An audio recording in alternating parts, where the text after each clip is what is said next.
வணக்கம். இப்போ வந்து சவுக்கு மீடியா, ரெட்ஃபிக்ஸு, அப்புறம் ராவணா இதுமாதிரி பல தொலைக்காட்சி அதாவது சமூக ஊடகங்கள் எங்கிட்ட வந்து என்ன பண்ணிட்டாங்கன்னா, விஜய் வந்து ஏடிஎம்கே பாஜக கூட்டணியில் கொண்டு போகணும்னு சொல்லி மும்முரம் வேலை பார்க்குறத பார்க்க முடியுது. இதற்கு தடையாக இருக்கிறதாக வந்து ஜான் ஆரோக்கிய கமிஷன் வந்து இவங்களாம் விமர்சனம் வைக்கிறாங்க. இந்த சிபிஐ வழக்கை காமிச்சு ஒரு வேளை வந்து பாஜக உள்ளிருக்கு வாய்ப்பு இருக்கா, அல்லது ஜான் ஆரோக்கிய கமிஷன் தடுப்பாரா? இது வந்து நீங்கள் எப்படி பார்க்குறீங்க? சிபிஐ வழக்கை காட்டி விஜயை கூட்டணிக்குள்ளே கொண்டு வரதுக்கு பிஜேபி கட்டாயமாக முயற்சி எடுக்கும். அவர் அரசியலுக்கு கொண்டு வந்தது ஒரு மாற்றை காட்டணுங்கிறதுக்காகவும் திமுகவுக்கு விழக்கூடிய வாக்குகளை பிரிக்கிறதுக்காகவும். இப்போ அவர் பிஜேபி அணியில் சேர்ந்துட்டா அந்த வாக்கு எப்படி இங்கே பக்கம் வரும்? வாய்ப்பில்லை. அப்புறம் விஜய் அங்கே சேர்ந்துட்டார்னா மதச்சிறுவன் வாக்குகள் வந்து யாருக்கு போகும்? மதச்சிறுவன் வாக்குகள் வந்து விஜய்க்கு கொண்டு வரலாம், வாக்குகளை பிரிக்கலாம், அந்த வகையில் விஜய் வந்தால் நல்லாயிருக்கும் அப்படின்னு சொல்லி கொண்டு வராங்க. இப்போ விஜய் பிஜேபியோட கூட்டணியில் சேர்ந்துட்டா மதச்சிறுவன் வாக்கு வந்து விஜய் இருக்கிற அன்றைக்கி கிடைக்காத ஒன்று. இன்னொன்று ஜான் ஆரோக்கியசாமி வந்து ஊடகங்கள் சொல்லுகின்ற தகவல் படி அவருக்கு பிஜேபியோட சேருவதற்கு உடன்பாடு இல்லை ஒன்று. இன்னொன்று, விஜய்க்கு இருக்கக்கூடிய 4 ஆலோசகர்களில் முதலாவதாக இருக்கக்கூடிய புஷி ஆனந்த், ஆதவ் அர்ஜுன், இந்த 2 பேரை காட்டிலும் ஜான் கிட்ட தான் அவர் நெருக்கமாக இருக்கிறார். இந்த இருவரும் அந்த அளவுக்கு நெருக்கம் கிடையாது. நிர்மல்குமார் இந்த 2 பேர் அளவுக்கு பொறுப்பு கிடையாது. புஷி ஆனந்த் தான் நீண்ட காலமாக ரசிகர் மன்றத்திலேருந்து அவருக்கு நல்ல நெருக்கம். அதனால தான் விஜய் கட்சி ஆரம்பித்த பிறகு பொதுச் செயலராக ஆகிறார். ஆதவ் அர்ஜுன் பொறுத்த வரைக்கும் ஒரு குறிப்பிட்ட பொறுப்பு எடுத்து, ஆனால் அவருடைய செல்வாக்குலேருந்து உள்ள பல விஷயங்கள் தலையிடுறாரு. நிர்மல்குமார் இப்போது ஐடி இதுலேருந்து வந்தவர், ஏடிஎம்கேலேருந்து வந்தவர். இப்படிப்பட்ட சூழலில் இந்த 3 பேருடைய பொறுப்பின் அடிப்படையில் கரூர் பிரச்சனையை ஒட்டி அவங்க 3 பேர் மேலே கேஸ் அவங்க ஆன்டிசிபேட்டரி பில் மூவ் பண்ணாங்க. ஜான் ஆரோக்கியசாமி சீன்லேயே வரல, ஆனால் பின்னாடி இருந்து அவர் தான் வழிகாட்டுற ஆலோசனை கொடுக்குறாரு. விஜய்க்கு ஜான் ஆரோக்கியசாமி கிட்ட இருக்கிற நெருக்கம் வேறு யாருக்கிட்டையுமே இல்லை இந்த 4 பேர்கள் ஒப்பிடும்பொழுது. அதனால் எப்படியாக இருந்தாலும் விஜய் பிஜேபி அணிக்கு போனால் அவர் அரசியலுக்கு வந்ததே அர்த்தம் இல்லை. திமுக விடக்கூடிய வாக்குகளை வந்து திசை திருப்பணுங்கிறதுக்காகவும் ஒரு மாற்று வந்து ஒரு தனி மனித வழிபாட்டின் அடிப்படையில், நாயக வழிபாட்டின் அடிப்படையில் ஒரு ஆளை காட்டணும் தமிழ் மக்களுக்கு அப்படிங்கிற வகையிலே அவர் கொண்டு வரப்பட்டார். அவர் கொண்டு வரப்பட்ட பிறகு அவர் பிஜேபியில் சேர்ந்தால் என்ன அர்த்தம் இருக்குது? அவர் பிஜேபியில் சேராமலேயே பிஜேபிக்கு எதிர்க்காமல் இருக்கணும். அவர் கட்சி தொடங்கின பிறகு யாரை முதன்மையாக எதிர்க்கிறாரு? திமுக தான் முதன்மையாக எதிர்க்கிறாரு, பிஜேபி எதிர்க்கிறது இல்லை. என்ன அர்த்தம்? திமுகவுக்கு எதிர்த்தாதான் அதுக்கு இருக்கக்கூடிய வாக்கு நமக்கு வாங்கிக்க முடியுமாங்கிறதாலையும், பிஜேபி எதிர்த்தா தான் அவங்களால இங்கே அரசியலுக்கு வந்ததே அர்த்தம் இல்லாமல் போயிடும். அவர் அரசியலுக்கு கொண்டு வந்தது பிஜேபி மாதிரி உள்ளவங்க தான் கொண்டு வராங்க. 2 காரணம். ஒன்று, ஒரு மாற்றை காட்டணும் தமிழ் மக்களுக்கு. 2வது, திமுக விழக்கூடிய வாக்குகளை பிரிக்கணும், திமுக விழக்கூடிய வாக்குகளை வாங்கணும். அப்போ அதனால் அவரை கொண்டு வராங்க. அதுக்கு நேர்மாறாக இருக்கக்கூடிய ஒரு விளைவ முடியுமா? பிஜேபி அந்த யோசனை இருக்கும், விஜயை எப்படி கட்டுப்படுத்துறதுக்கு என்னென்ன முடியுமோ செய்வாங்க. ஆனால் கட்டுப்படுத்துறங்கிற பேரில் அணிக்குள்ளே கொண்டு வந்துட்டால் அப்புறம் அர்த்தமில்லாமல் போயிடும். அணிக்கு வெளியே தன்னுடைய கட்டுப்பாட்டுக்குள்ளே இருக்கணும். அணிக்குள்ளே வந்துட்டால் மதச்சிறுவன் வாக்கு கிடைக்காது. அதனால் அணிக்கு வராமலேயே அந்த அணி சொல்லக்கூடிய பேச்சை வந்து கேட்டு விஜய் வந்து பேசணும். இந்த எஸ்ஐஆர் வருது, இதை பற்றி ஒரு வாய் திறக்க மாட்டேங்கிறார். தமிழ்நாட்டு மக்களுக்கு பாதகமான விஷயம், வாய் திறக்க மாட்டார். அப்போ முக்கியமான பிரச்சனைகள் பிஜேபிக்கு எதிராக பேசாமல் வெறுமனே திமுக எதிராக மட்டும் பேசிக்கிட்டு பிஜேபி அணியில் போகாமல் இருப்பார். இது அவருக்கு இருக்கக்கூடிய ஒரு சூழல். சார், இப்போ வந்து காங்கிரஸ் கட்சி திமுக கூட்டணியை உடைக்கணுங்கிறதுக்காக என்ன பண்ணுறாங்கன்னா, பல ஊடகங்கள் வந்து மாற்றி இந்த கருத்தை சொல்லிக்கிட்டே இருக்காங்க. உடைஞ்சிடும், அப்புறம் வந்து செல்வப்பிரதியை வந்து கட்சி தூக்க போகிறாங்கன்னு சொல்லி பல விஷயங்கள் வந்து பேசப்படுறாங்க. இப்போ அதுக்கு ஏற்ற மாதிரியே வந்து நீங்கள் கூட்டணி கட்சி குறித்து வந்து பேசக்கூடாதுன்னு வந்து ராகுல் காந்தி, ஸ்டாலினும் ஒரு கட்சி நிர்வாகிகள் வந்து அறிவுறுத்திருக்காங்க. ஒருவேளை வந்து தாவேகா வருகைக்கு பின் திமுக காங்கிரஸ் கூட்டணி உறவு முறியறதுக்கான ஒரு வாய்ப்பு இருக்குதா? அதாவது காங்கிரஸ் பொறுத்த வரைக்கும் அதுக்கு ஒரு குறிப்பிட்ட எண்ணிக்கையில் இடங்களை வந்து வெற்றி பெறணும் வச்சுக்கணும்னு ஒரு தேவை இருக்குது. ஆனால் அதே நேரத்தில் இப்போ பீகார் விஷயத்தில் கூட அவங்க அந்த மாதிரி சிக்கலாச்சு. இறுதியாக அங்கே லாலு பிரசாத்துக்கு மகன் தேஜஸ்வி யாதவ் தலைமையில் தான் கூட்டணி இறுதியாச்சு. இப்போ அறிவிக்கப்பட்ட துணை முதலமைச்சர் கூட காங்கிரஸ் கிடையாது. வேட்பாளர் தேஜஸ்வி யாதவ், அது சந்தேகமாக இருந்துச்சு, அறிவிச்சாச்சு. துணை வேட்பாளர் காங்கிரஸ் கிடையாது, வேற ஒரு கட்சி, புதுசாக இணைஞ்சிருக்கக்கூடிய கூட்டணி கட்சி. அப்போ இறுதியாக கூட்டணியினுடைய நலன்ற வகையில் ராகுல் காந்தி வந்து அப்படி தான் முடிவெடுப்பார். அந்த வகையில் அவர் பீகாரில் காங்கிரஸ் வெற்றி பெறுவதற்கு வந்து போன முறை ஜெயிச்சதை விட அதிகமாக வாய்ப்பு இருந்தால் கூட அவர் அந்த இன்னொரு கூட்டணி கட்சி உள்ளே கொண்டு வரணுங்கிறதுக்காக அங்கே விட்டு கொடுத்தாங்க. அப்போ அந்த வகையில் இங்கே விஜயோட சேர்ந்தா இருக்கிற சீட்டோடு காப்பாற்றிக்க முடியாது. இன்னொன்று, விஜய் யாரையும் மதிக்க மாட்டார், செல்வ பெருந்தகையே மதிக்க மாட்டார். காங்கிரஸ் தலைவர்கள் யாரையும் விஜய் மதிக்க மாட்டார், விஜய் தான். இல்லாட்டி பிஜேபி அரசாங்கத்துக்கிட்டேருந்து பிரதமர் அங்கிருந்து ஒரு நெருக்கடி வரணும், அமித்ஷா நெருக்கடி வந்தால் கொஞ்சம் அடங்குவார். வேறு யாரும் அவருடைய செல்வாக்குக்கு வந்து சமம் கிடையாது, அதனால் அவர் ஒத்துக்க மாட்டார். இது தவிர ராகுல் காந்தி சொன்னால் செல்வப்பிரந்தி கேட்டு தான் ஆகணும், ஜோதிமணி கேட்டு தான் ஆகணும், கேஎஸ் அழகிரி கேட்டு தான் ஆகணும், யாராவது கேட்டு தான் ஆகணும். அந்த ராகுல் காந்தியோட முதலமைச்சர் நெருக்கமான உறவில் இருக்கிறார். அந்த அணி முக்கியங்கிற வகையில் இந்த அணி தமிழ்நாட்டை பிஜேபி எந்த வகையிலையும் அதிமுக எந்த வகையிலும் வரவிடாமல் தடுக்கணுங்கிறதுல ராகுல் காந்தி இருக்கிறார். அந்த வகையில் செல்வப்பெருந்து நினச்சாலும் சரி, யார் நினச்சாலும் சரி, பல ஆப்ஷன்ஸ் இருக்கும், பேசுவாங்க, கேட்டுப்பாங்க, என்ன ஐடியா இருக்குது தெரிஞ்சுப்பாங்க. தவிர அதனால் அது அமைஞ்சிடாது. ஆப்ஷன்ஸை யூஸ் பண்ணுவாங்க, ஆப்ஷன்ஸை செயல்படுத்துறதுக்கு வந்து டிஸ்கஸ் பண்ணுவாங்க, அதெல்லாம் வேறு. ஆனால் முடிவு வந்து அப்படி எடுக்க மாட்டாங்க. அதை காட்டி கொஞ்சம் சீட்டை குறைக்காதுன்னு கேட்பாங்க. இதெல்லாமே இருக்கிற சீட்டை வந்து இருக்கிற சீட்டினுடைய எண்ணிக்கையை காப்பாற்றிக்கிறதுக்காக தான். ஏன்னா சீட்டை குறைச்சிடுவாங்களோ திமுக அப்படிங்கிற ஒரு பயம் கூட்டணி கட்சிகளுக்கு இருக்குது. அப்போ அதுக்காக அவங்க கூட்டணி ஆட்சி, நிறைய எங்களுக்கு இடம் வேணும், இதெல்லாம் பேசுகிறதுங்கிறது இருக்கிறதேவாவது குறைக்காதீங்கன்ற ஐடியா தான். இவங்க என்ன சொல்லுவாங்கன்னா, பெரிய கட்சி நின்னாதான் மக்கள் அதிகமாக வாக்களிப்பாங்க, மற்ற சின்ன சின்ன கட்சிகளுக்கு சின்ன பேஸ் தான், அப்போ நாம் நிறைய சீட்டு ஜெயிச்சாதான் கொஞ்சம் ரிஸ்க் எடுத்து தோற்றா கூட ஆட்சிக்கு வர முடியுமா, ஆட்சியை பிடிக்கணும், வந்த பிறகு பார்த்துக்கலாம், அடுத்த நாடாளுமன்ற தேர்தலோ இடைத்தேர்தலோ நிறைய உள்ளாட்சி நிர்வாகிகளோ வேறு சில பொறுப்புகளில் வந்து நாம் கூட்டணி கட்சியை வந்து பார்த்துக்கலாம், கவனிச்சிக்கலாம், கூட்டணி கட்சியோட தேவைகளை நிறைவேற்றலாம், அவங்க வைக்கக்கூடிய சில தொகுதி சார்ந்த கோரிக்கைகளை நாம் பரிசீலிக்கலாம், இப்படி வந்து ஏற்க வச்சுருவாங்க. இப்படி தான் போன சட்டமன்ற தேர்தலும் ஏற்க வச்சாங்க, வந்துட்டாங்க. இப்போ குறிப்பாக இப்போ நம்ம என்ன திமுக ஆலோசனை சொன்னோம்னா, காங்கிரஸ் கட்சிக்கு வந்து மிகப்பெரிய அளவுக்கு பேஸ் இல்லை, ஓட்டு வந்து 2-1 அப்படி தான் இருக்குது, மற்ற கட்சிகளுக்கும் அந்த அளவு தான் இருக்குது. ஆனால் என்னென்னா, காங்கிரஸ் கட்சிக்கு வந்து அவங்களுக்கு வந்து அதிகப்படியான சீட்டை கொடுக்காம அந்த ஒரு 10 சீட்டை குறைச்சிட்டு கூட்டணி கட்சி இருக்கிற 2 தொகுதி கூட கொடுக்கலாமேன்னு எங்களை போனவர்களுக்கு ஆலோசனை இருக்குது. இதை நீங்கள் எப்படி பார்க்குறீங்க? ஏன்னா இப்போ வைகோ கட்சியிலும் அவங்க மகனும் ரொம்ப பிடிவாதமாக இருக்காரு, 1-2 சீட்டாச்சும் கூட அவங்க உறுதியாக இருக்காங்க. திருமாவளவன் கட்சியிலேருந்து தொண்டர்கள்லேருந்து அதிகப்படியாக ப்ரெஷர் வருது.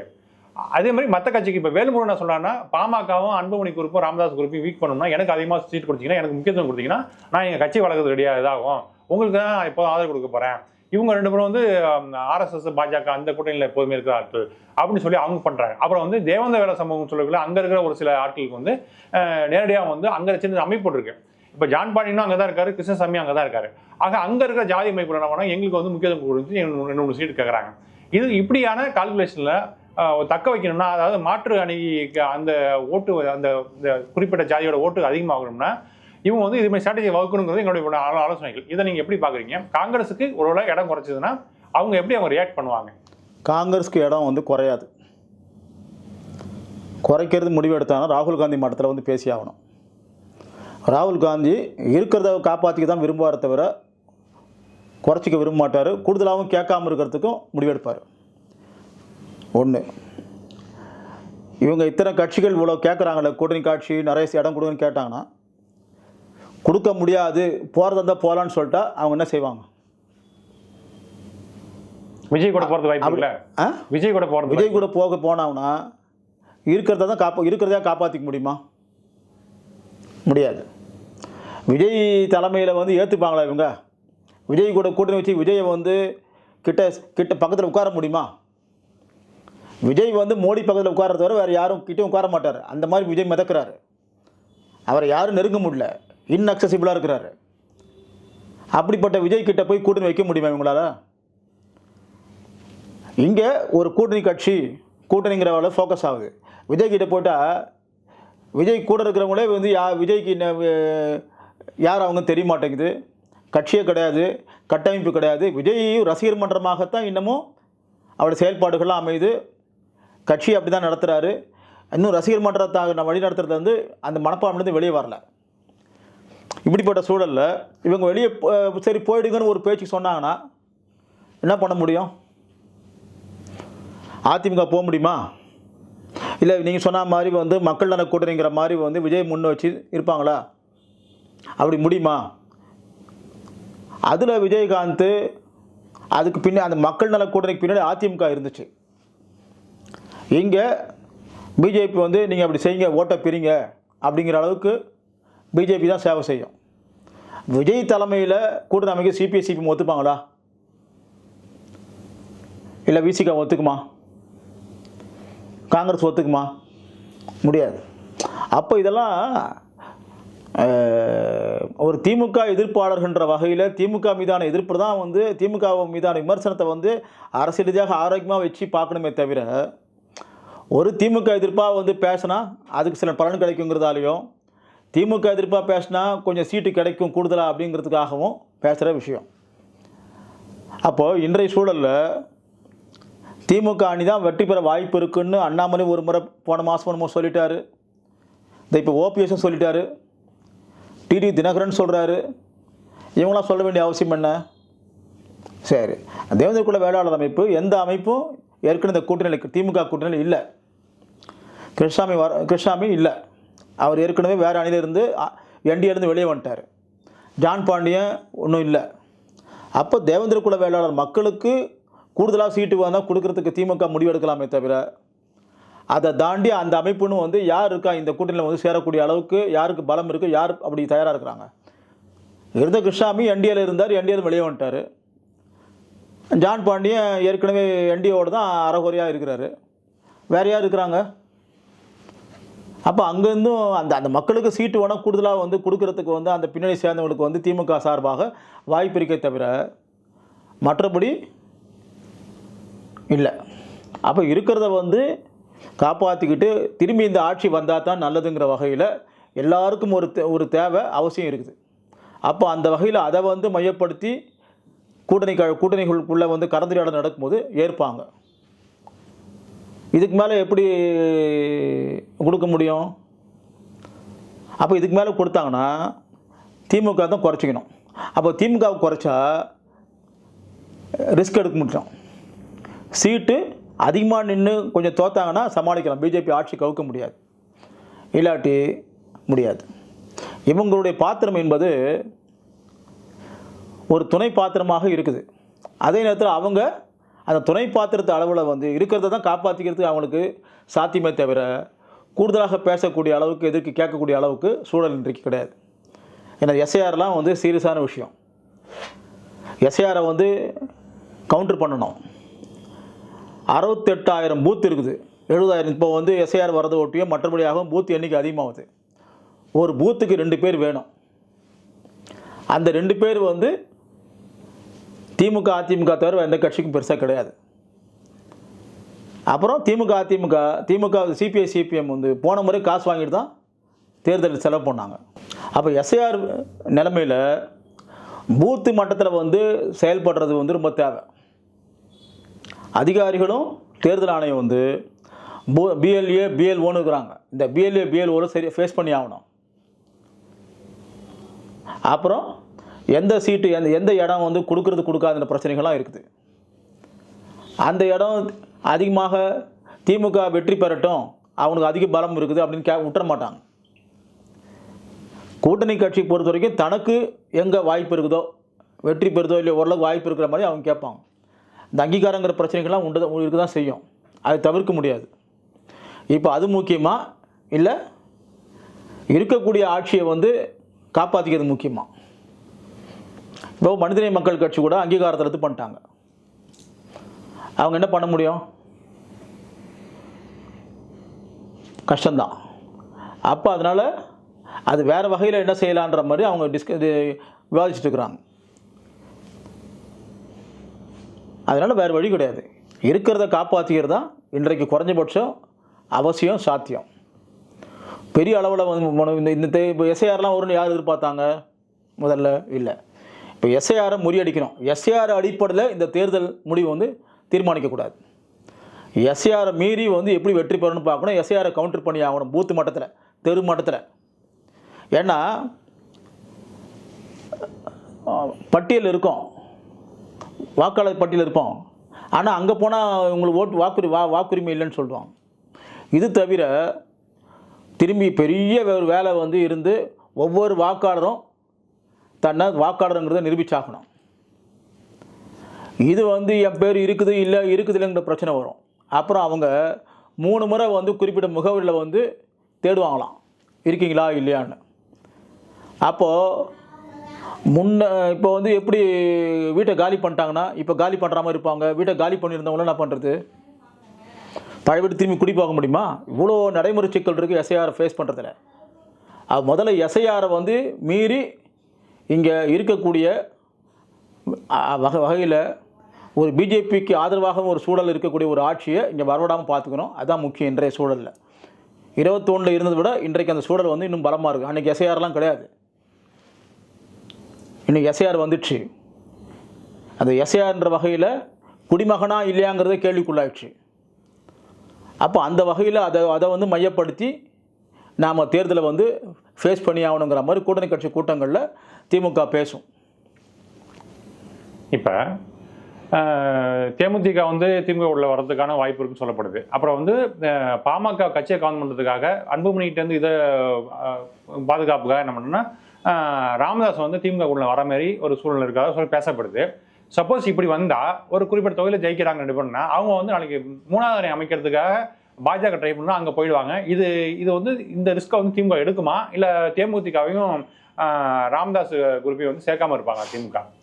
ராமதாஸ் சார்பில் பாமகவை திமுக வந்து சேர்த்தாங்கன்னா விசிக வெளியேறும். அப்போ விசிக வந்து தொடர்ந்து நம்பகமான கூட்டணி கட்சியாக ஒப்பீட்டு அளவில் இருக்குது. அப்புறம் ஒரு பிஜேபி எதிர்ப்பை வந்து தொடர்ந்து பேசுகிறாங்க. நாடாளுமன்றத்திலையும் பலம் இருக்குது.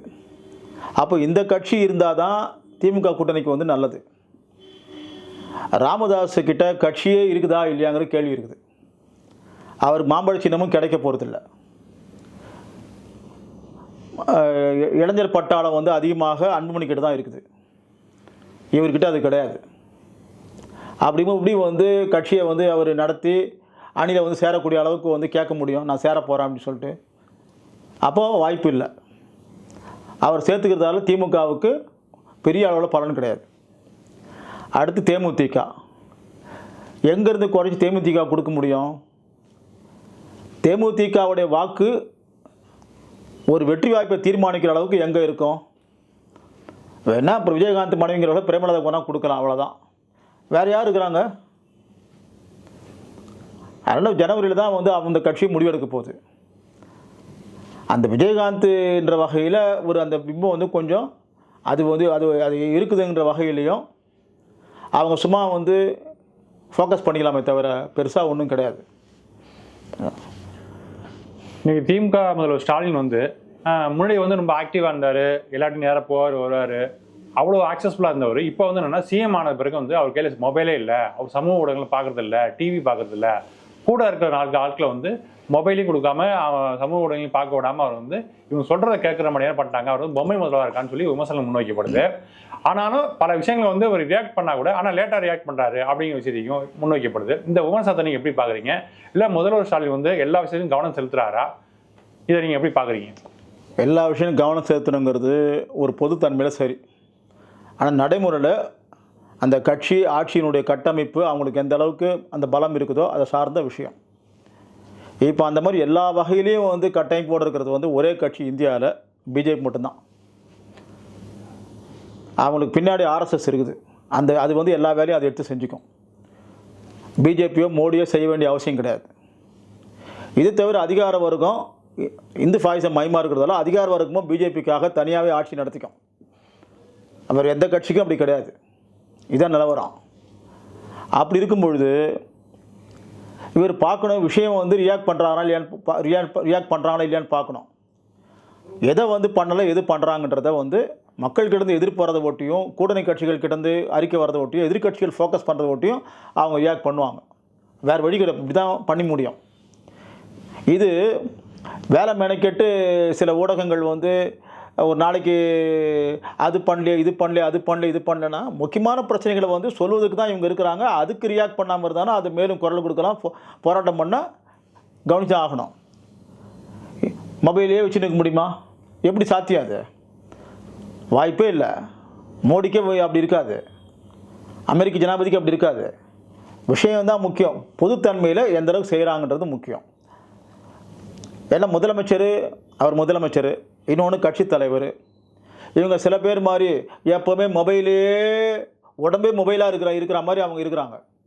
அப்படி இருக்க முடியுமா?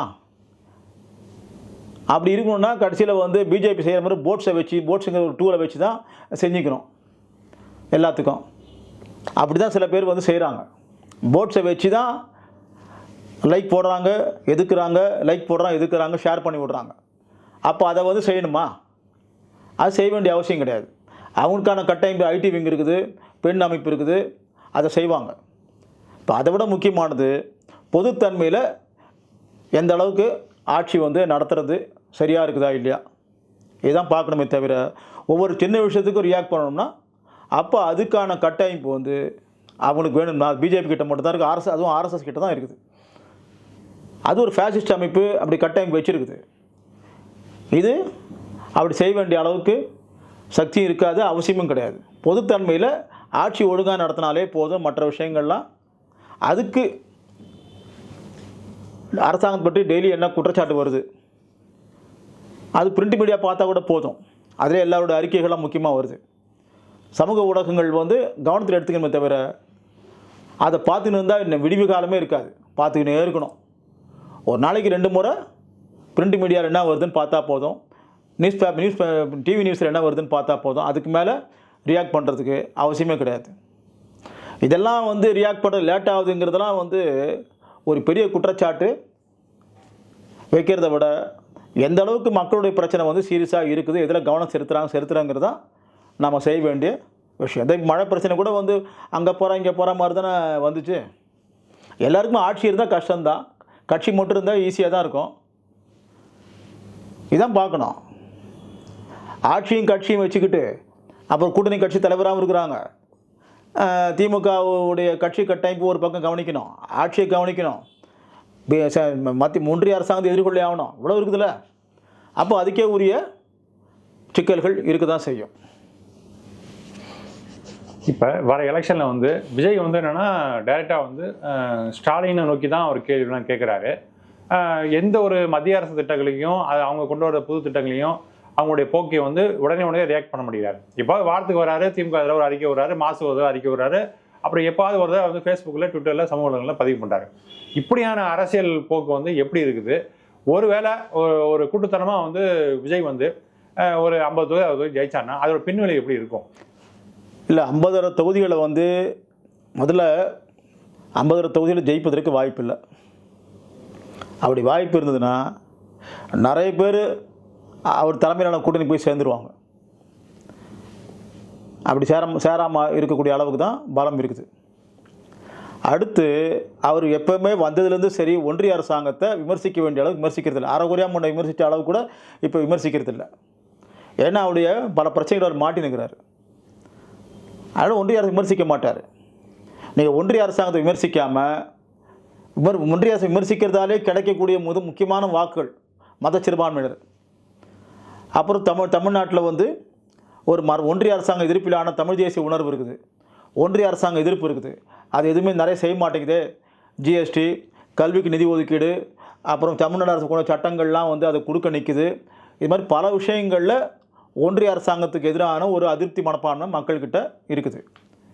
அப்படி இருக்கும் பொழுது ஒன்றிய அரசாங்கத்தை விமர்சிக்காமல் திமுக மட்டும் விமர்சிச்சுக்கிட்டு இன்றைய சூழலில் கரூர் பிரச்சனை வேறு இருக்கிறதால அவர் ஒன்றிய அரசாங்கம் முன்ன விமர்சித்த அளவு கூட விமர்சிக்க மாட்டார். அதனால் அவர் 50 சீட்டு வந்து வாங்க முடியுமான்றதெல்லாம் பெரிய கேள்வி. விஜயை சேர்த்துக்கிட்டால் கொஞ்சம் வாய்ப்பு இருக்குன்ற வகையில் சில பேர்கிட்ட ஒரு ஐடியா இருக்குது. அதை தாண்டி அவர் 56 சீட்டு கட்டாயமாக ஜெயிப்பார்னா கூட்டணி கட்சிகள் வந்து அப்படி நெருங்கினாங்கன்னா யார் நெருங்க முடியும்? ஒரு பக்கம் அதிமுக நெருங்கினா பிஜேபி அதில் போய் ஆகணும். அதாவது பிஜேபி இருந்ததுன்னா மதச்சிறுபான்மை வாக்குகள் வந்து கிடைக்காது. மதச்சிறுபான்மை திமுகவுக்கு போடக்கூடிய வாக்குகளை பிரிக்கிறதுக்காக தான் விஜய் வந்தார். அப்போ பிஜேபி இருக்கக்கூடிய அதிமுக இருக்கக்கூடிய கூட்டணிக்கு வந்து விஜய் போனார்னா அந்த வாக்கு கிடைக்காது, அப்புறம் அர்த்தமே இல்லை. அப்படி பிஜேபி இல்லாமல் தனியாக அதிமுக விஜய் இருந்தால் பிஜேபி சும்மா விடாது, விஜய்க்கு நெருக்கடி கொடுக்கும். நீ வெளியே நின்று திமுக மட்டும் எதிராக பேசி வாக்குகளை பிரி, அவ்வளோதான். அடுத்த தேர்தலில் பார்த்துக்கலாம், எவ்வளோ வாக்கு வாங்குறே பார்த்துக்கலாம். இப்படி தான் வந்து பிஜேபி அவருக்கு கொடுக்கக்கூடிய ஆலோசகர்கள் மூலமாக அவங்க டீல் பண்ணக்கூடிய விஷயம். இப்போ போயிட்டு ஒரு வருஷத்துக்கு முன்னாடியே வந்து அதிமுக மிரட்டி கூட்டணி போட்டது எதுக்காக? அதிமுகவோட கூட்டணி அமைச்சாதான் கொஞ்சமாவது பேஸ் திமுக பிஜேபி கிடைக்குங்கிற வகையில் அது எதிர்கால தேவையிலிருந்து கட்டாயப்படுத்தி கூட்டணி வச்சுக்குது. அப்போ அது இன்னொன்று கட்டாயப்படுத்துது. தென் மாவட்டங்கள் வாக்குகள் வாங்குறதுக்கு, முக்குளத்தூர் வாக்குகளை வாங்குறதுக்கு டிடிவி தினகரன் ஓபிஎஸ் எல்லாம் வந்து சசிகலா சேர்த்து சொல்லி கட்டாயப்படுத்துது. அறவே முடியாதுன்றார் எடப்பாடி பழனிசாமி. இப்படிப்பட்ட நிலைமையில் அந்த அணி கூட என்ன பெருசாக வந்து வாய்ப்பு இருக்குது? எடப்பாடி பழனிசாமி தவிர வேறு யார் சிஎம் கேண்டிடேட்டாக நான் ஏற்றுக்கிறேன்னு வந்து டிடிவி தினகரன் சொல்கிறார். எடப்பாடி பழனிசாமியெல்லாம் வேறு யார் சிஎம் கேண்டிடேட் வந்து எடப்பாடி விட்டுருவார்? எடப்பாடி பழனிசாமி கிட்ட கட்சி ஒப்பீட்டளவு பலமாக இருக்குது. தங்கமணியோ வேலுமணியோ அவங்க அப்பாட்டமா பிஜேபி ஆட்கள். அவரால் அதிமுக தலைமையை வந்து அந்த 2 பேரால் வந்து கைப்பற்ற முடியல, செல்வாக்கு கொடுக்குறாங்க. அப்போ அதிமுக தலைமையை வந்து எடப்பாடி பழனிசாமி பலமாக இருந்துக்கிட்டு இவனை சேர்த்துக்க மாட்டேன்னு சொல்லக்கூடிய அளவுக்கு இருக்குது. அதில் வந்து அவர் தொடர்ந்து இதுக்கு முந்தைய 2 தேர்தல்லையும் டிடிவி தினகரன் சசிகலா இவங்களை சேர்த்துக்கிட்டு இருந்தால் தென் மாவட்டம் இன்னும் நிறைய கூட ஜெயிச்சிருக்க முடியுமேனு திரும்பி அமித்ஷா 24 தேர்தல் முடிவு பிறகும் அதிமுக தலைமை கிட்ட சொன்னார். 21 தேர்தல் முடிஞ்ச பிறகும் அதிமுக தலைமை கிட்ட சொல்கிறாரு. ஆனால் அவங்க எடப்பாடி பழனிசாமி கேட்டுக்கிறார தவிர சேர்த்துக்க மாட்டேங்கிறார். அப்போ சேர்த்துக்க மாட்டேங்கிறாங்கிறதால தான் எடப்பாடி பழனிசாமி வந்து மாற்றினா தான் நாங்கள் வருவோம் அப்படின்னு டிடி தினகரன் சொல்லிட்டாங்க. அப்புறம் திமுக வெற்றி பெற வாய்ப்பு இருக்குன்னு ஓபிஎஸ் சொல்கிறாரு, இவங்களும் சொல்கிறாங்க. சசிகலா மட்டும் சொல்லலை. இதுதான் இந்த அளவுக்கு வந்து இங்கே அரசியல் வந்து ஒரு திடப்படுத்த முடியாத அளவுக்கு இருக்குது. இப்போ தமிழ்நாட்டில் இப்போ விஜய்க்கு இருக்க ஒரு பாப்புலாரிட்டி இருக்குது. அப்புறம் வந்து ஜான் ஆரோக்கியசாமியோட அவர் வந்து பல ஒர்க்லாம் பண்ணியிருக்காரு, ஒரு நல்ல ஒரு எக்ஸ்பீரியன்ஸ் இருக்குது. கண்டிப்பாக 2வது வரதுக்கான வாய்ப்பு இருக்கா? இதை நீங்கள் எப்படி பார்க்குறீங்க? இல்லை, 2வது இடம் வரணும்னா 25 விழுக்காடு மேலே வாக்கு வாங்கணும். அப்படி வாங்க முடியுமா விஜயால்? பிரசாந்த் கிஷோர் வந்து 20% நோட்டு மேலே வாங்கணும்னு சொல்லியிருக்காரு அவர். பிரசாந்த் கிஷோர் முதல்ல அவர் கட்சி அங்கே ஜெயிக்கட்டும். பீகாரில் அவர் போன நாடாளுமன்ற தேர்தலில் மரண அடி வாங்கினார். அவர் இந்த மாதிரி ஆலோசனை சொல்லக்கூடிய அளவுக்கு அவருக்கு முன்ன இருந்த ஒரு சரியான மதிப்பீடு கூட இப்போ இல்லை. சரி, அதிமுகவுக்கு வந்து தமிழ்நாடு முழுக்க எல்லா மட்டங்களையும் கட்சி கட்டமைப்பு இருக்குது. 68,000 பூத்துக்கும் ஆள் போடக்கூடிய அந்த மாதிரி விஜய்க்கு இருக்குதா? அப்புறம் அதிமுக செயல்பட்டதால் அவங்களுக்கு எளிய விஷயமாக கூட சிலது இருக்கும் செயல்படுத்தலை. விஜய் கட்சி இத்தனை மட்டங்களில் நிர்வாகிகள் இருக்கிறாங்களா? இல்லவே இல்லை. எந்த அளவுக்கு இருக்கிறாங்க? விஜய் வந்தார், மகாபலிபுரத்தில் பார்க்குறதுக்கு வந்தாங்க. அவர் பவுன்சரோடு தான் வாழ்க்கையை நடத்துகிறார். அவருடைய உருவத்தையும் பவுன்சரையும் பிரிக்க முடியாது. கட்சி நிர்வாகி பொருளாளராக இருக்கக்கூடிய வெங்கட்ராமன் வந்து உள்ள காரே விடாமல் இருக்கிறாங்க. இதுதான் கட்சி கட்டமைப்பு. அவர் திரும்பி திரும்பி ஹாரனை வந்து பலமாக அடித்து தான் அப்புறமா உள்ளே கூப்பிட்டு போகிறாங்க. அப்போ கட்சியினுடைய நிர்வாகிகளே வந்து அந்த முக்கியமான ஒரு சந்திப்புக்கு வருவதற்கு ஒருங்கிணைக்க முடியாத அளவு தான் விஜயனுடைய ஒர்க் ஸ்டைல் இருக்குது. அப்போ அப்படிப்பட்ட ஒர்க் ஸ்டைல் வந்து ரொம்ப ஒருங்கிணைந்த மட்டத்தில் இருக்கணும். கட்சியினுடைய அதிகாரபூர்வ நிலைப்பாடு, அதிகார வழிகாட்டல், அதிகாரபூர்வ முடிவு எதுவுமே விஜய் கட்சியில் கிடையாது. தகவல் சொல்கிறாங்க. இப்படி அதிமுகவில் சொல்கிறாங்களா? திமுக சொல்கிறாங்க. அடிக்கடி அவங்க கட்சி நிர்வாகிகள் எல்லா மட்டங்களையும் திரும்பி திரும்பி கூப்பிட்டு விவாதிச்சுட்டு இருக்கிறாங்க. ஏன் பிஜேபியில் கூட அது வரும், ஊடகங்களில் வரும். இந்த மட்டத்தில் இவங்க கூட்டம் கூட்டினாங்க, இங்கே பேசினாங்க, இது பேசினாங்க, ஏதோ ஒன்று வரும். அப்படி ஏதாவது வருதா? விஜய் கட்சி இங்கே கூட்டி பேசினாங்க, இந்த முடிவுக்காக இந்த நிகழ்ச்சிகளுக்காக பேசினாங்க, இந்த முடிவு எடுக்கிறாங்க, இப்படி வரலையே. ஒரு பத்திரிகையாளர் சந்திப்பு வைக்கிறாங்களா? நாங்கள் கட்சி நிர்வாகி இந்த கூட்டம் நடத்துகிறோம், இந்த விஷயத்தில் முடிவு எடுக்கிறோம், இதை ஒட்டி இப்படி செய்கிறோம், ஒன்றுமே இல்லையா? இது வரைக்கும் அதிகாரப்பூர்வ பத்திரிகையாளர் சந்திப்பு ஏதாவது நடத்திருக்கிறாங்களா? இந்த லட்சணத்தை தான் விஜயுடைய கட்சி இருக்குது. அப்படி இருக்கும் பொழுது எப்படி 2வது இடத்துக்கு வர முடியும்? வாய்ப்பே இல்லை. அதிமுக பலமாக இருக்குது, அவங்க தான் 2வது இடத்துக்கு வர முடியும். வேறு யாரும் வருவதற்கு இன்றைய சூழலில், இன்றைய கட்டமைப்பு இருக்கக்கூடிய சூழலில் இதுதான் சாத்தியம். நன்றி தோழர். விஜயோட பலம் பலவீனம் பற்றியும் திமுக செயல்பாடு பற்றியும் சிறப்பாக வெளிக்காட்டிங்க. நன்றி. அடுத்த இன்டர்வியூவில் சந்திப்போம். நன்றி, வணக்கம்.